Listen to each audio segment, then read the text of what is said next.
Hello viewers, welcome to my YouTube channel quick English in Bengali. তো আজকের এই ভিডিওতে আমি তোমাদের সাথে শেয়ার করবো তোমরা যারা 2024 সালে মাধ্যমিক পরীক্ষার্থীরা আমার চ্যানেলে রয়েছে তাদের জন্য এবিটি টেস্ট পেপার থেকে পেজ নাম্বার 233 এর সিন, আনসিন এবং গ্রামার পুরোটাই আজকের এই ভিডিওতে আলোচনা করবো, তাই ভিডিওটা কিন্তু শেষ পর্যন্ত দেখো। এর আগে সিন, আনসিন, গ্রামার আলাদা আলাদা করে তোমাদের সাথে শেয়ার করেছিলাম, তাই তোমাদের সুবিধার্থে এখানে 233 পেজের সিন, আনসিন, গ্রামার একসাথে করে দিচ্ছি যাতে তোমাদের উত্তরগুলো করতে বা উত্তরগুলো খুঁজে পেতে অসুবিধা না হয়। তো এখানে দেখো সেকশন এ তে রয়েছে রিডিং কম্প্রিহেনশন সিন। একের দাগে বলেছে read the passage carefully and answer the questions that follow. তো এখানে যে প্যাসেজটা রয়েছে সেটা পড়তে হবে এবং যে প্রশ্নগুলো উত্তর দিতে হবে। প্যাসেজটা কোথা থেকে নেওয়া হয়েছে? এটা নেওয়া হয়েছে ফাদার সেলফ থেকে, লেসন 1 ফাদার সেলফ, ওখান থেকে নেওয়া হয়েছে। আর এই টেক্সটের বেঙ্গলি মিনিং এর ভিডিও তো অলরেডি আমার চ্যানেলে আপলোড করাই রয়েছে। এই টেক্সটটা কিন্তু এই বছর তোমাদের জন্য ভীষণই ইম্পর্টেন্ট, ধরে নাও যে পরীক্ষায় এটাই এসে গেছে। তো চলে আসো এখানে 234 নম্বর পেজের এ এর দাগে, মানে একের দাগের এতে। তো প্রথমে বলেছে write the correct alternative to in the given space to complete the following sentences. এখানে যেটা সঠিক অপশন হবে সেটা বেছে নিয়ে বাক্যটাকে সম্পূর্ণ করতে হবে। দ্য মোর স্বামী thought of Samuel the more he felt concerned. এখানে রয়েছে কনসার্নড। তারপর একটা ওয়েন স্বামী protested his father remained unchanged. তারপর when Swami went to school, he felt he was extremely bad. Swami's father ordered to deliver the letter to the head of the institution. Next, the passage shows that Swami was not a boy devoid of feelings.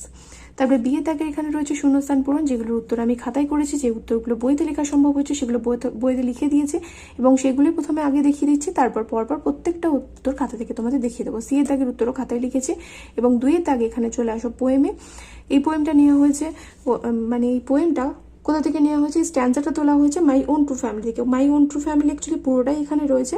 তো এটা পড়ার পর চলে আসতে হবে 2 এর দাগের এতে। বলেছে tick the correct alternative to complete the following sentences. তো এখানে যেটা সঠিক অপশন হবে সেটা বেছে নিয়ে সঠিক উত্তরটা তোমাদের লিখতে হবে। এখানে পুরো সেন্টেন্সটাকে কমপ্লিট করতে হবে, যদি এখানে টিক মার্ক দিতে বলেছে। This poem encourages children to grow trees. তারপর এটা as the old woman open her little bag the narrator wakes up from slumber. তারপর the poet came awake twice. তারপর এটা the poet was looking for a male deer. তারপরে বিয়ে দাগে রয়েছে true false. দেখো প্রথমটা রয়েছে the tree tribe said to the poet said that the poet is bothered to see the chopping down of the oak trees. এটা false হবে। Supporting statement হবে you do not blink an eye, অবশ্যই করে double quotation দিয়ে মধ্যে কিন্তু লিখবে। The poet never came out of the oak wood, এটাও ফলস হবে। সাপোর্টিং স্টেটমেন্ট হবে when I came out of the oak wood, এটাও কিন্তু ডাবল কোটেশনের মধ্যে দিয়ে কিন্তু লিখবে। এরপর চলে আসো রিডিং কম্প্রিহেনশন আনসিনে। এখানে রয়েছে একটা আনসিন প্যাসেজ, এটা পড়তে হবে এবং যে প্রশ্নগুলো উত্তর দিতে হবে। অবশ্যই করে কিন্তু আনসিন প্যাসেজটা পড়বে ভালো করে। চলে আসো একের দাগের এতে বলেছে tick the correct right answer. এখানে যেটা সঠিক অপশন হবে সেটাতে টিক মারতে বলেছে। প্রথমটা রয়েছে the dead body of a tusker was identified on the bed of Ghish river. তারপরটা the number of incident of electrocution in the past year and a half is 13। তারপরটা রয়েছে দেখো raid to nab the culprits are conducted by the DFO. Next, to combat the problem, the forest department had held several meetings. তারপরে next, these days culprits are also taking power from electric poles. Next, Limbabu Basti of Odlabari falls under Boikontopur Forest Division. ঠিক আছে। তারপরে B A তাকে এখানে বলেছে true false এবং সাথে supporting statement দিতে হবে। এবং তারপরে সি এ তাকে এখানে রয়েছে কোশ্চেন্স, যেগুলোর উত্তর তোমাদের খাতায় লিখেছি। আর ট্রু ফলসগুলোও কিন্তু খাতায় রয়েছে, প্রত্যেকটা পরপর তোমাদের দেখিয়ে দেবো। সেকশন বিতে চলে আসো। সেকশন বিতে রয়েছে গ্রামার অ্যান্ড ভোকাবুলারি। 4 তাকে বলেছে write the correct alternative in to fill in the blanks. এখানে ভার্বের সঠিক ফর্ম দিয়ে শূন্যস্থান পূরণ করতে হবে। Rama saw a parrot sitting on the veranda. Her mother was cooking, then she called her mother. তারপরে এখানে বলেছে ভার্বের সঠিক ফর্ম দিয়ে শূন্যস্থান পূরণ করার পর দেখো 5 দাগের এতে রয়েছে আর্টিকেল অ্যান্ড প্রিপোজিশন দিয়ে শূন্যস্থান পূরণ করতে। Ebola does not spread through the air like the flu, contact of fluid is necessary. The first victim of Ebola was A 2-year-old baby died in south eastern Guinea of December on December 6, 2015। এখানে বিয়ে দাগের রয়েছে do has acted, যেগুলো উত্তর খাতায় লিখেছি, এবং তারপরে ফ্রেজাল ভার্ব, এগুলোর উত্তর খাতায় তোমরা পেয়ে যাবে পরপর।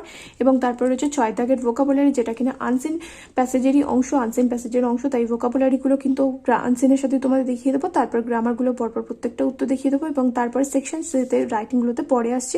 আগে প্রথমে সিন, আনসিন এবং গ্রামারের উত্তরগুলো, যেগুলো বইতে লেখা সম্ভব হয়নি, সেগুলো এবার খাতা থেকে পরপর দেখিয়ে দিচ্ছে, ভালো করে কিন্তু দেখে নাও উত্তরগুলো।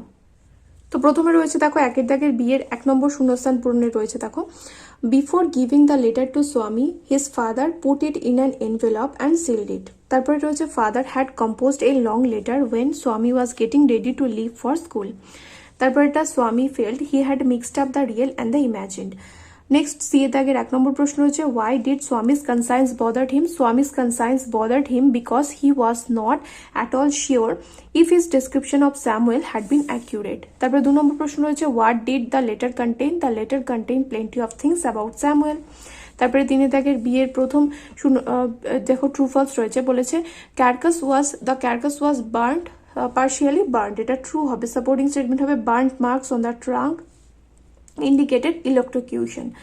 তারপর এটা tapping of electricity is one of the main reasons of electrification of animals, এটা ট্রু হবে। সাপোর্টিং স্টেটমেন্ট হবে tapping of electricity from high tension cables and laying electric traps for jumbos. তারপরে 3 নম্বর বলেছে, wheat was a lone elephant that had been electrocuted, এটা true হবে। Supporting statement কি হবে? এটা দ্য লোনার এলিফেন্ট। তারপর এটা সি দাগের প্রথম প্রশ্ন হচ্ছে, what did the electrocution of a sub adult tusker? তাহলে the sub adult tusker was killed due to the electrocution. তারপরে 2 নম্বর প্রশ্ন হচ্ছে, what is the reason of failure on the part of society for protecting ophiofauna and animal right people not being sensitized is the reason of failure। তারপরে question থেকে লিখে দেবে on the part of society for protecting opiofauna and animal right। তারপরে 3 নম্বর প্রশ্ন হচ্ছে, in which place did this incident of electrocution happen? This incident of electrocution happened at Limbu Basti of in Turibari in Jalpaiguri's Odlabari. তারপর এটা what is the cause of man-elephant conflict? The behavioral change in elephant is the cause of the man-elephant conflict। তারপরে 6 দাগে যে vocabulary রয়েছে দেখো, প্রথমটা রয়েছে to stop something from happening, মানে কোনো কিছু ঘটার হাত থেকে বাঁচানো, তাকে বলা হবে প্রিভেন্ট। তারপরে injured or killed by electric shock, এটা হবে electrocuted. A fight or contest between individual or groups, এটা হবে কনফ্লিক্ট। তারপর এটা done at random or without careful judgement, এটা হবে ইনডিসক্রিমিনেট। এবার চলো গ্রামারগুলো দেখি। দেখো এখানে প্রথম যে টু এস ডাইরেক্টেড রয়েছে 5 দাগে বিয়ের 1 নম্বর রয়েছে, the poem is too simple to need an explanation, এটাকে নেগেটিভে চেঞ্জ করতে বলেছে, তাহলে নেগেটিভ করলে কি হবে? The poem is so simple that it does not need an explanation. তারপর এটা father said to me why were you so upset yesterday, এটাকে ন্যারেশন চেঞ্জ করতে হবে, তাহলে কি হবে? Father asked me why I had been so upset the previous day. তারপর এটা have you put it in your pocket, এটাকে voice change করতে হবে, তাহলে has it been put in your pocket. তারপরে ফ্রেজাল ভার্ব রয়েছে দেখো, সার্চিং ফর মানে হচ্ছে খোঁজা, তাহলে হবে লুকিং ফর। তারপর ডিসপাইস হচ্ছে ঘৃণা করা, তাহলে লুক ডাউন আপন হবে। তারপরে অ্যারাইভড হচ্ছে আগমন হওয়া, এটা হবে টার্নড আপ। আশা করি বুঝতে পারলে। এরপর চলো রাইটিংয়ে চলে আসি। দেখো প্রথম যে রাইটিংটা রয়েছে সেকশন সি তে, প্রথমটা বলেছে write a report for your school magazine on how the world environment day was observed in your school. তোমাকে কি করতে হবে? একটা রিপোর্ট লিখতে হবে যে কিভাবে তোমাদের স্কুলে ওয়ার্ল্ড এনভায়রনমেন্ট ডে পালন করা হয়েছিল, এবং এই রিপোর্টটা কোথায় ছাপা হবে? স্কুল ম্যাগাজিনে ছাপা হবে। কি কি পয়েন্ট এখানে দেওয়া রয়েছে দেখো, ডেট কোন তারিখে হয়েছিল, সময় দিতে হবে, প্লেস কোথায় হয়েছিল, role of teachers and students, ছাত্রছাত্রী এবং শিক্ষকদের ভূমিকা কি ছিল, ইম্পর্টেন্স অফ দ্য ডে, ওই দিনের গুরুত্ব কি, স্পিচ অফ দ্য হেডমাস্টার, প্রধান শিক্ষক বা প্রধান শিক্ষিকার বক্তৃতা, গেস্ট কে কে কোন অতিথি এসেছিলেন বা কোন গেস্ট এখানে উপস্থিত ছিলেন, ডিস্ট্রিবিউশন অফ স্যাপলিংস এবং স্টুডেন্ট, ছাত্রছাত্রীদের মধ্যে চারা গাছ বিতরণ করা হয়েছে, এটাও লিখতে হবে।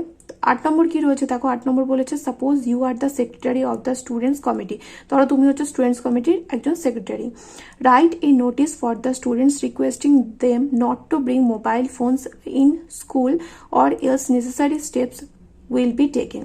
ছাত্রছাত্রীদের তুমি অনুরোধ করে একটা নোটিশ লিখবে যাতে তারা স্কুলে কি নিয়ে আসবে না, মোবাইল ফোন যাতে না নিয়ে আসে, না হলে কি করা হবে? তাদের বিরুদ্ধে পদক্ষেপ গ্রহণ করা হবে। এখানে কি কি পয়েন্টস দেওয়া রয়েছে দেখো। Bad tendency growing among students, ছাত্রছাত্রীদের মধ্যে বাজে প্রবণতা বৃদ্ধি পাচ্ছে। গেট অ্যাডিক্টেড, তারা ফোনে আসক্ত হয়ে পড়ছে। ডিস্ট্র্যাক্টিং আদার্স, এবং একজন ফোন ব্যবহার করলে অন্য জনেরাও কি হচ্ছে, ডিস্ট্র্যাক্ট হচ্ছে, তারা অমনোযোগী হয়ে পড়ছে।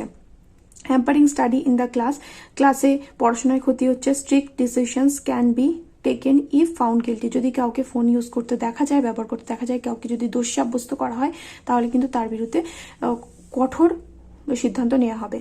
এরপর 9 নম্বর রাইটিং বলেছে হাউ মাস্ক আর প্রিপেয়ার্ড, তো মাস্ক কিভাবে তৈরি করা হয় সেটা এখানে নিচে পয়েন্টস দেওয়া রয়েছে, সেই পয়েন্টের উপর ভিত্তি করে কি করতে হবে, একটা প্রসেসিং রাইটিং লিখতে হবে। এখানে প্যারাগ্রাফ লেখা রয়েছে, মানে এটা পুরো তো প্রসেসিং রাইটিং, তো প্রসেসিং রাইটিং লিখতে হবে। কি কি পয়েন্টস দেওয়া রয়েছে, buying thin clothes and ropes, কি করা হবে, প্রথমে বাজার থেকে মোটা কাপড় এবং দড়ি কিনে নিয়ে আসতে হবে। Ropes, cutting into small pieces, এবং তারপর সেগুলো ছোটো ছোটো টুকরো করে কাটতে হবে। Cutting cloth into small pieces, কাপড়টাকে ছোটো টুকরো করে কাটতে হবে। ফোল্ডিং অ্যান্ড শিউইং দ্য সাইডস, তারপরে সেটাকে ভাঁজ করতে হবে এবং ধারগুলোকে সেলাই করতে হবে। Cutting ropes two make loops, তারপরে কি করতে হবে, দড়িটাকে কাটতে হবে লুপ বানানোর জন্য, যাতে সেটা কানের পাশে আটকানো যায়, কানের মধ্যে আটকানো যায়।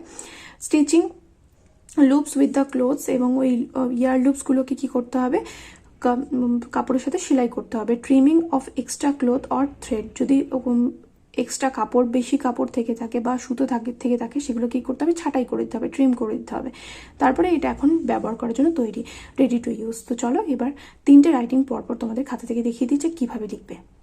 তো প্রথম যে রাইটিংটা ছিল সেটা বলেছে যে একটা রিপোর্ট রাইটিং লিখতে, তোমাদের স্কুলে ওয়ার্ল্ড এনভায়রনমেন্ট ডে পালন করা হয়েছে সেটা নিয়ে। তো এখানে টাইটেল দিয়েছি celebration of world environment day. By বলে এখানে তোমার নাম লিখবে, তোমার পুরো নাম এখানে লিখবে। আমি এখানে কিন্তু তোমার নিজের নাম লিখিনি, তোমরা কিন্তু বাই দিয়ে নিজের পুরো নাম কিন্তু লিখবে, ইয়োর নেম আবার লিখে দিও না যেন। ইচ্ছাপুর আমি এখানে প্লেস দিয়েছি, এবং কত তারিখে এটা সেলিব্রেট করা হয়েছিল, 5 তারিখে 5 জুন। তারপরের দিনের আমি ডেট দিয়েছি ওর জন্য 6 June. Like every year our school celebrated the world environment day in the school premises yesterday on 5th June 2023। প্রত্যেক বছরের মতোই এবছরও আমাদের স্কুল কি করেছে, বিশ্ব পরিবেশ দিবস পালন করেছে আমাদের স্কুল চত্বরে গতকাল 5ই জুন 2023-এ। Teachers and students in a joint venture organize the program, ছাত্রছাত্রীরা এবং শিক্ষক শিক্ষিকারা যৌথভাবে এই প্রোগ্রামটি, এই অনুষ্ঠানটি আয়োজন করেছিল। Students from each class were selected beforehand for this cause, এবং এই উদ্দেশ্যে ছাত্রদের কি করা হয়েছিল, প্রত্যেকটা ক্লাস থেকে বেশ কিছুজন ছাত্রছাত্রীকে বেছে নেওয়া হয়েছিল আগে থেকেই।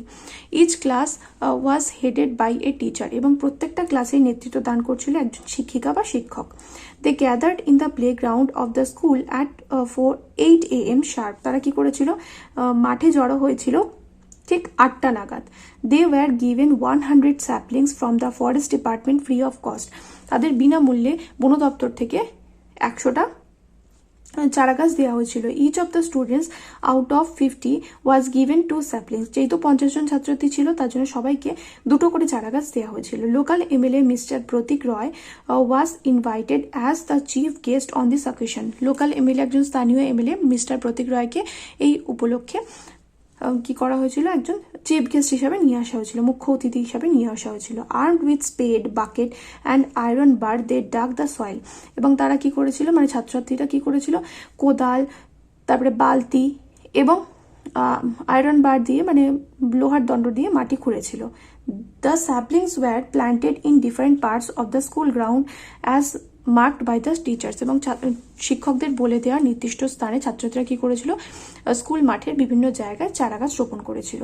All the saplings were guarded by fencing, এবং এই চারা গাছগুলো কি করেছিল, বেড়া দিয়ে প্রতিরক্ষা করা হয়েছিল, ঘিরে দেওয়া হয়েছিল। অ্যাট লাস্ট আওয়ার হেডমিস্ট্রেস বা হেডমাস্টার, যাই লেখো না কেন, delivered a speech about the primary objective of the event which was two raise awareness about the importance of cleanliness and conservation of the environment. সবার শেষে আমাদের এই যে অনুষ্ঠান, সেই অনুষ্ঠানের মুখ্য উদ্দেশ্য আমাদের প্রধান শিক্ষক বা প্রধান শিক্ষিকা বক্তৃতার মাধ্যমে তুলে ধরেন, যেটা হলো যে সবার মধ্যে সচেতনতা বোধ বৃদ্ধি করা, was to raise awareness about the importance of cleanliness, মানে পরিষ্কার পরিচ্ছন্নতা এবং পরিবেশকে রক্ষা করার যে প্রয়োজনীয়তা, সেটা সম্বন্ধে তিনি কি করেন, সেটা সম্বন্ধে তিনি একটা বক্তৃতা দেন।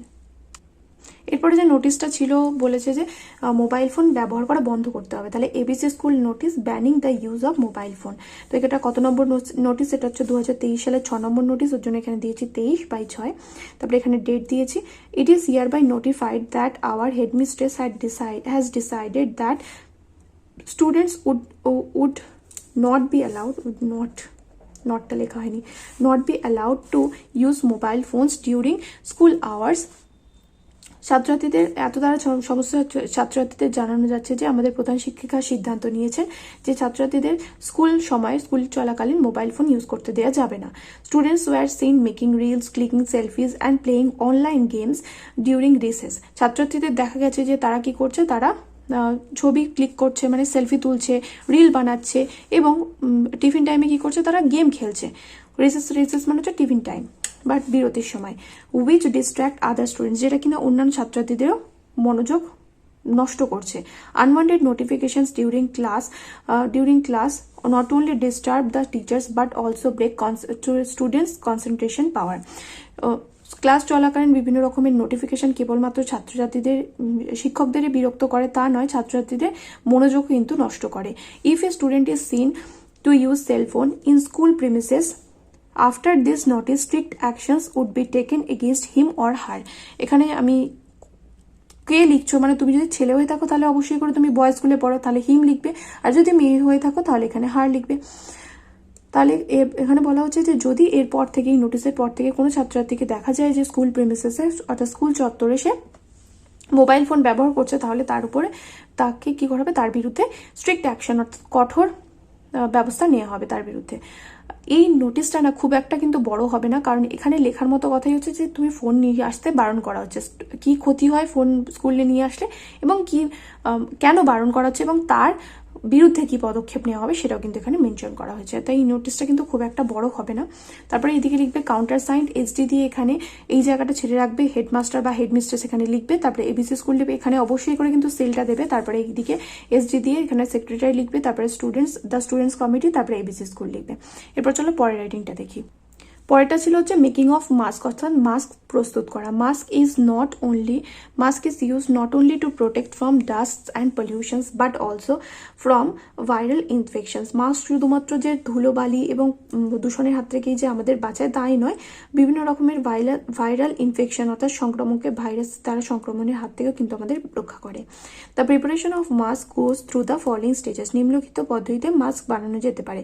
At first a piece of thin cloth and ropes are bought from the market। সবার প্রথমে কি করতে হবে, এক টুকরো মোটা কাপড় এবং কিছুটা মোটা কাপড় এবং দড়ি বাজার থেকে কিনে নিয়ে আসতে হবে। Then the cloth is cut into small pieces measuring 10/6 in a rectangular shape. তারপরে কি করতে হবে, কাপড়টাকে 10/6 ইঞ্চি মাপ করে আয়তক্ষেত্রের মাপ করে, মানে আয়তক্ষেত্রাকার মাপ করে কেটে নিতে হবে। Next the pieces are folded. তারপরে এই পিসগুলোকে ভাঁজ করতে হবে, টুকরোগুলোকে ভাঁজ করতে হবে। And the sides are sewed, এবং তারপর সেই ধারগুলোকে কি করতে হবে, সেলাই করে দিতে হবে। আফটার দ্যাট তারপরে ropes are cut to make loops. তারপরে দড়িটাকে কেটে কি করতে হবে, লুপস বানাতে হবে, ইয়ার লুপস যাতে কানের পাশে আটকানো যায়। নাও দ্য লুপস আর স্টিচ। তারপরে এই লুপগুলোকে কি করা হবে, সেলাই করতে হবে। উইথ দ্য ক্লোথসের সাথে, মানে কাপড়ের সাথে। At last extra cloth and thread are trimmed properly. সবশেষে কি করতে হবে, যে বেশি অতিরিক্ত যে কাপড়টা বেঁচে যাবে সেটা কি করতে হবে, ট্রিম করে দিতে, মানে ছেটে দিতে হবে।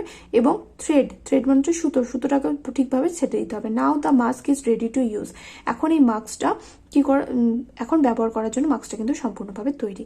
তো নেক্সট ভিডিওতে 256 পেজের কিন্তু রাইটিং তোমাদের সাথে শেয়ার করবো। দেখা হবে নেক্সট ভিডিওতে। চলেন বাই।